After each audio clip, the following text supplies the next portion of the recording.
Hey everyone, Mr. MC here. This is a guide for round 5 of the 2021 FIA Nations Cup taking place at Kyoto Driving Park Miyabi with the 1965 Mini Cooper S.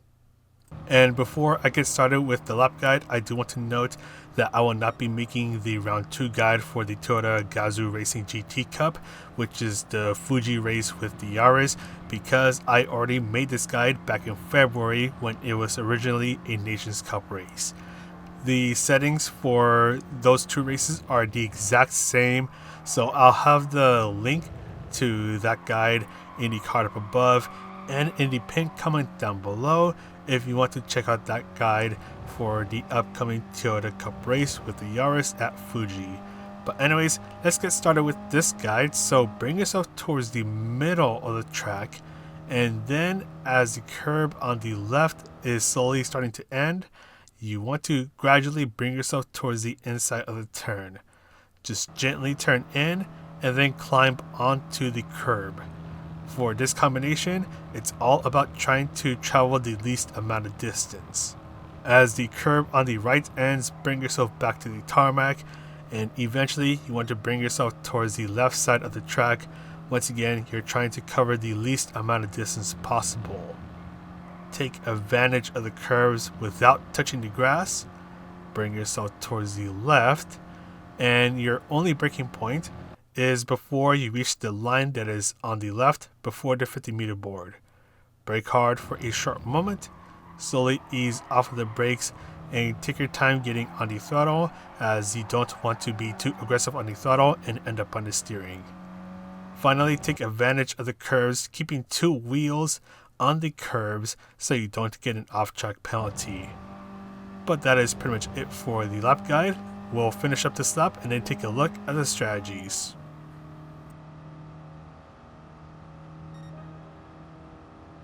For the qualifying session, you only have 5 minutes to try to get a good qualifying time, which means you'll have about 4 chances to try to get the best qualifying time possible.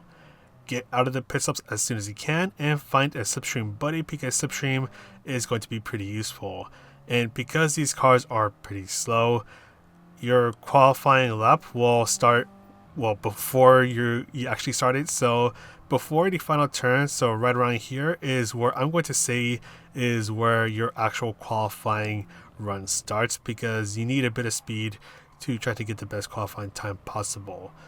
So slipstream, once again, will be pretty useful, because once you go up to 4th gear, that's where you'll notice the slipstream effect starting to come in. And you'll see right now, me, 4th and 3rd place were under someone's slipstream, so it's going to help us go a little bit faster, shave off a little bit of time, and it'll help us get a faster time. And make sure that you nail down your lines. Try to take the literal shortest path possible, because that is going to make a pretty big difference in trying to get the best qualifying time possible. So pretty much the lines that I took in the time trial is going to be very applicable here. And if you find some slipstream, it'll help you out even more. So make sure you nail down your turns and try to get the slipstream if possible. Just do whatever you can to try to shave off as much time as possible, because every little amount of time that you squeeze off is going to help you out a lot, especially at a small track with a slow car. And right now, I think I'm right under the slipstream of the car ahead of me, which is going to help me go even faster. Yeah, I'm definitely under the slipstream now, and we're going to get a pretty good qualifying time. So slipstream is going to be really useful here, and just try to nail down your turns.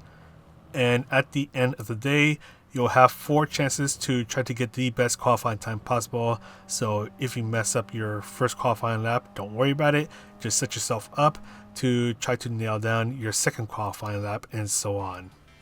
And as we move on over to the race section of the guide, we are doing 20 laps at Kyoto Driving Park Miyabi with the 1965 Mini Cooper S. This is a grid start, so you can have the traction control at 1 or even 0, because this car barely has any power. So either one will work out fine. Just make sure you get ready for the lights to go green. So, are we really doing this race? Is this really a Nations Cup combo? Anyways, We're doing 20 laps in the Mini Cooper S. The fuel is a ×5, and for a small track with a slow car, fuel is actually not an issue. The tire wear is a ×5. We are on the sports hard tires, so tire wear, once again, for a small track with a slow car is once again not an issue. So this is pretty much a sprint race where all you really need to do is stay under the slipstream of the group of cars ahead of you. Don't make any mistakes like what's going to happen right now. And as long as you don't mess up, you pretty much have a chance of winning. So the slipstream is actually pretty strong, even though it is set to real.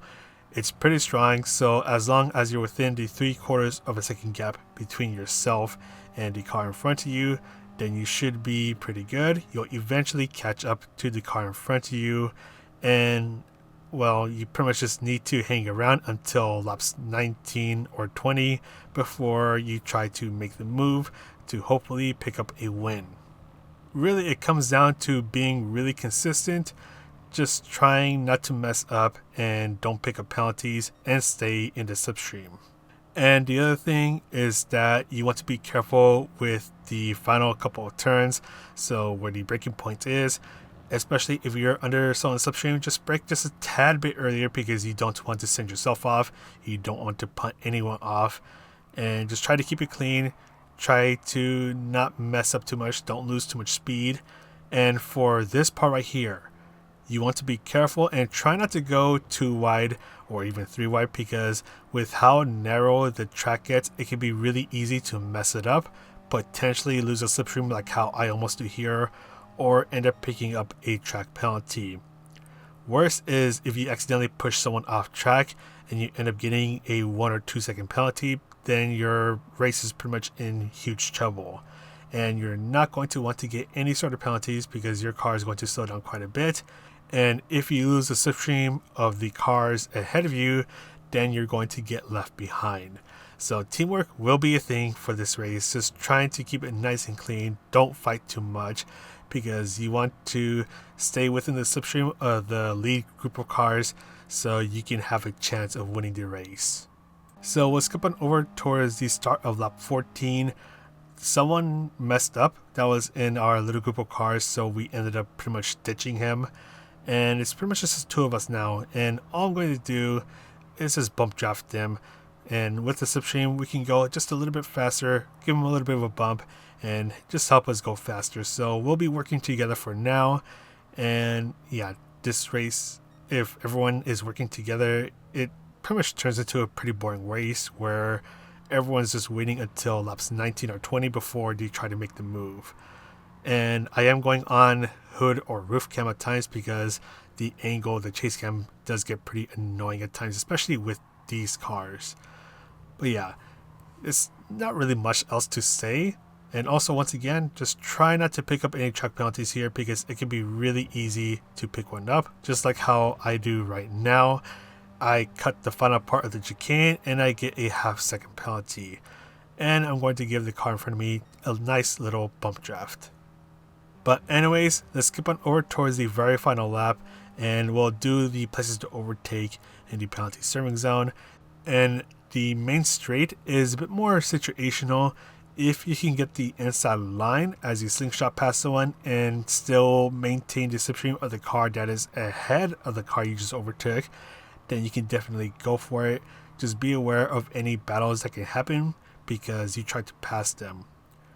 And you don't want to end up in long battles because that is how you all end up getting left behind. And pretty much the place to get the overtake done is going to be where you have to brake, especially taking advantage of the slipstream. You can easily get the overtake done.